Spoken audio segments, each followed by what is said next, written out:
Good morning, everybody. Happy to see you again in a video. My tripod is fixed, thank goodness. So yesterday, the COVID tracking project reported that 384,902 people have recovered from COVID-19, with the US doing just slightly under 302,000 tests yesterday. On top of the good news of more and more people recovering from COVID-19, we heard some good economic news this morning as well. Mortgage applications are slightly higher than they were in late February, while the interest rate on a 30-year fixed mortgage is just 0.15% lower right now than it was in late February, so lower rates are not really the driving factor. This is an incredible snapback for the housing market and would indicate a GDP recovery for the USA in the quarters to come. As I wrote about yesterday, the data points that we're monitoring have shifted from traditional fundamental analysis, although that remains the bedrock of our firm's investment thesis.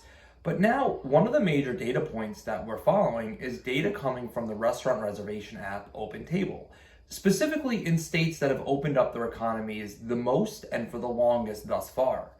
Georgia, Florida, and Texas all show increased demand by patrons for restaurant reservations, which is good. It shows consumers are willing to engage, while COVID-19 confirmed cases on a one-day percentage change has remained largely flat with no meaningful spike in cases. Although some have feared that states are opening up too soon or in a reckless fashion, the data is showing that not only is demand there, but from a health perspective, it doesn't appear to be causing any increase in positive case percentage. So remember, we might hear about increased case count day over day from certain states, but we have to keep in mind that there's an increase in testing.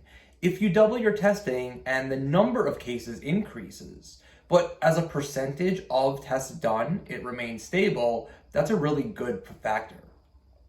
The risk we face from a consumer level is if returning to normal stalls out at a low level.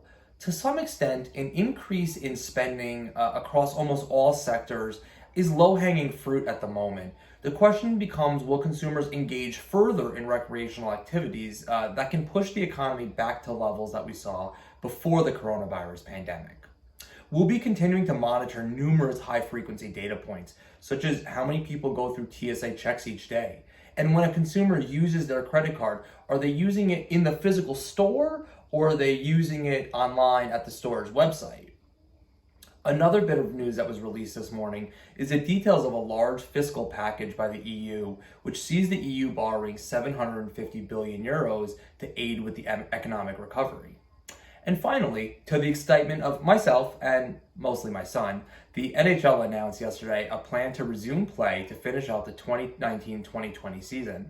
The plan calls for the regular season to end immediately, and the standings remaining as they are, which means the Rangers make the playoffs, and a 2014 playoff to be played in 2 hub cities. There are other parts of the plan that still need to be worked out, but sports coming back means a lot, both for individuals, for media companies, and as a stepping stone towards some level of normalcy. Have a wonderful Wednesday, everybody, and I will see you all again soon.